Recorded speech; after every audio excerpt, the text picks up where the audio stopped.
de Rusia habrá sido el Manual de Economía Política de Bogdanov. Bogdanov fue un militante del partido bolchevique que fue expulsado en 1909 cuando Lenin escribió su obra Materialismo y Empirocriticismo, en la cual critica expresamente a Bogdanov.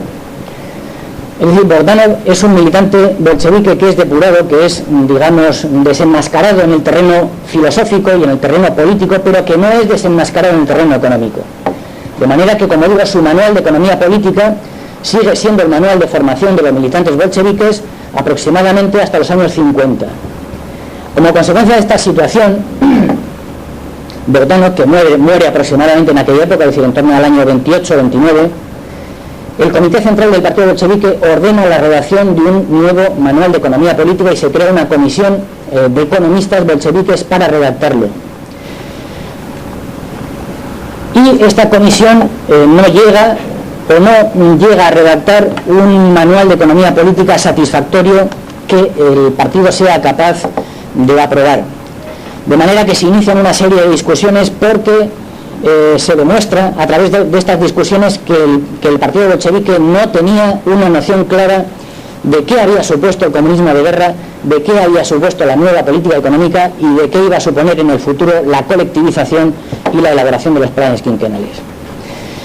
De manera que el partido bolchevique, toda esa nueva práctica económica que empieza a desarrollar a partir de 1929 con la colectivización, no lo inicia de una manera, digamos, consciente, sino se puede decir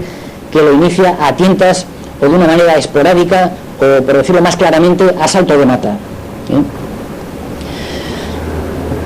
Entonces, todas esas discusiones prosiguen en torno al manual de economía política, no solamente en los años 20, a finales de los años 20, sino a lo largo de los años 30, se siguen manifestando a lo largo de los años 40, no se consigue llegar a un consenso, no se consigue hacer un balance de lo que habían supuesto los planes quinquenales y la colectivización en la Unión Soviética. Prosigue la polémica y esta polémica da lugar, ante la falta de un manual de economía política, a que Stalin redacte su conocida obra Los problemas económicos de la construcción del socialismo en la Unión Soviética. Si habéis leído este texto os daréis cuenta de que en realidad ahí lo que hace Stalin es salir al paso de una serie de preguntas, de una serie de dudas que siguen manifestando los militantes del partido bolchevique, incluso la propia dirección bolchevique.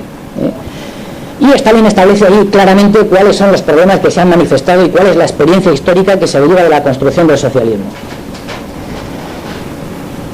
Ese folleto, porque es exactamente eso, un folleto, una visión muy resumida de las discusiones internas que había dentro de la dirección del partido bolchevique, tampoco se acaba de zanjar a pesar de este escrito de Stalin, e inmediatamente posterior a la muerte de Stalin se publica el Manual de Economía Política. Un manual de economía política que, como sabéis, da lugar a que inmediatamente Mao reaccione y desarrolle una serie de conferencias y de charlas en contra de ese manual de economía política. Ese manual de economía política se publica además en contra de las tesis y de las afirmaciones que Stalin había defendido en los problemas de la construcción del socialismo en la Unión Soviética. Hay una contradicción entre las tesis de Stalin y entre el manual que finalmente es aprobado. Esto lo que hace es demostrar que en la posguerra, es decir, que al final de la Segunda Guerra Mundial, la Unión Soviética se ve confrontada a una situación que, una vez más, es una situación de falta de unidad y una situación de debate interno que no se zanja de una manera definitiva, porque existen distintas posiciones, digamos, enfrentadas. La misma situación que se había dado lugar en el momento de la muerte de Lenin en 1924.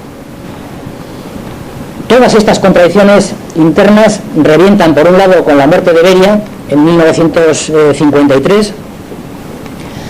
La imagen que la burguesía y el imperialismo han transmitido de Beria es la imagen de una persona sanguinaria, de una persona asesina, de un pedófilo, poco más o menos,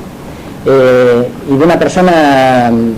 vinculada, digamos, exclusivamente al Ministerio del Interior y, por tanto, a la represión, al gulag y a los fusilamientos y a las purgas de los años 37, 38 y 39. Lógicamente no hay mucha información para saber qué es lo que ocurría en la posguerra en la Unión Soviética, pero lo que sí sabemos es que Beria fue fusilado, y junto con Beria fue fusilado fueron fusiladas las personas que defendían sus tesis en aquel momento, en aquella época, es decir, en torno al año 53, en torno al mismo momento en el cual muere Stalin. Stalin muere en marzo de 1953 y Beria es fusilado en diciembre de 1953. Lógicamente, de la situación contextual en la cual se movía la Unión Soviética en la posguerra, podemos deducir cuáles eran en aquella época los elementos de discusión y qué es lo que llevó a esa falta de unidad y al fusilamiento de Beria, y como consecuencia de ese fusilamiento a la imposición del equipo de Khrushchev y de las tesis revisionistas en el 20 Congreso celebrado en 1956. Yo creo que había cuatro elementos fundamentales de discusión, aparte de los que ya he señalado. Por un lado, el que se había creado un contexto nuevo en el mundo, un contexto que por un lado era favorable a la Unión Soviética, que era la creación de un amplio campo de países socialistas, de que la Unión Soviética ya no era el único país socialista del mundo y que por tanto la Unión Soviética podía contar como aliados en el mundo con un grupo importante de países. Sin embargo, la Unión Soviética en el terreno internacional se ve sometida al chantaje atómico. Es decir, en 1945, justo al final de la Segunda Guerra Mundial, los norteamericanos lanzan sobre Hiroshima y Nagasaki las bombas atómicas, que son un aviso y son un chantaje permanente frente a la Unión Soviética. La Unión Soviética no es capaz de crear una bomba atómica hasta el año 1948, si no recuerdo mal, 1949, y se crea una situación nueva, que es esa situación de guerra nuclear, y vuelve a no haber un consenso dentro del partido bolchevique de cuáles son las posibles líneas de actuación estratégica en un contexto de guerra nuclear, porque no había existido nunca la experiencia de una guerra nuclear. Lo que sí sabemos es que Beria, además de responsable del Ministerio del Interior dentro de la Unión Soviética y por tanto responsable del espionaje y de la policía soviética, era responsable también del armamento nuclear soviético, era el responsable del impulso del armamento nuclear en la Unión Soviética. Ese es el primer elemento que ahí de alguna manera debía influir para la depuración de Beria. El segundo elemento es la creación del Estado de Israel. Como sabéis, el Estado de Israel se crea en la posguerra, a finales de los años 40, y se crea con el consenso y con el apoyo de la Unión Soviética. Ese es un dato indiscutible, aunque lógicamente se puede discutir si la manera en la que se creó el Estado de Israel fue correcto y si fue correcto que la Unión Soviética apoyara la creación de ese Estado,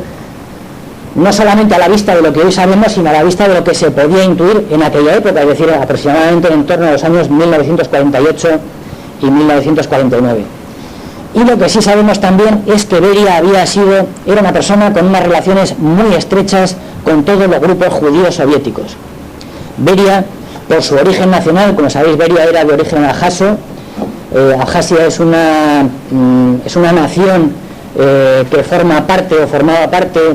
del estado de Georgia, es decir, es como una especie de nación dentro de una nación. Por los importantes grupos y colectivos judíos que había en torno al Mar Negro, Beria había sido el encargado, digamos, de organizar a los judíos de la Unión Soviética para la lucha contra los nazis durante la Segunda Guerra Mundial. Es decir, que Beria reunía una tercera característica dentro del partido bolchevique y del gobierno soviético de la posguerra. Era el ministro del Interior, era el encargado del desarrollo del armamento nuclear soviético y era el encargado de los asuntos judíos en la Unión Soviética. Se produjo una circunstancia más, que es el hecho de la guerra de Corea. El hecho de la guerra de Corea, que no está clara cuál fue la participación soviética dentro de la guerra de Corea, por qué los coreanos se lanzan a la guerra, a la reunificación de su propio país, algo a lo que tenían perfecto derecho, porque Corea es una nación y sigue siendo una nación, y no está claro cuáles son las relaciones en ese momento de la Unión Soviética con China, porque finalmente es China quien tiene que, digamos, enviar a los voluntarios que formaban parte del Ejército Popular de Liberación a luchar en la guerra de Corea. Entonces, a partir de la guerra de Corea no queda clara cuál es la situación. Lo que sí sabemos es que desde 1950 hasta 1953 la guerra de Corea está ligada al riesgo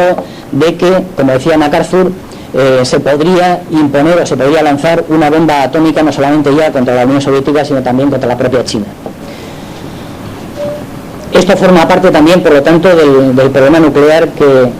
se debía estar discutiendo dentro de la Unión Soviética.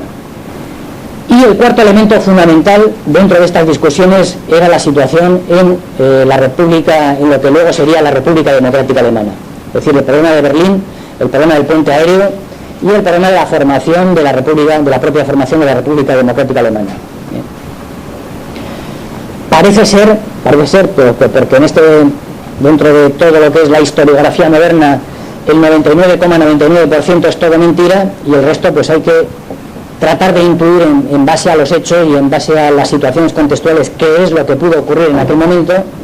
Parece ser, insisto, en que Beria no era partidario de la creación de la República Democrática Alemana. Parece ser que Beria era partidario de mantener una Alemania unida. Entonces, toda esa situación confluye primero en el fusilamiento de Beria y en el fusilamiento y la depuración de los de la parte del aparato del Estado y la parte del partido que sostenía estas tesis que no sabemos exactamente cuáles son. Y posteriormente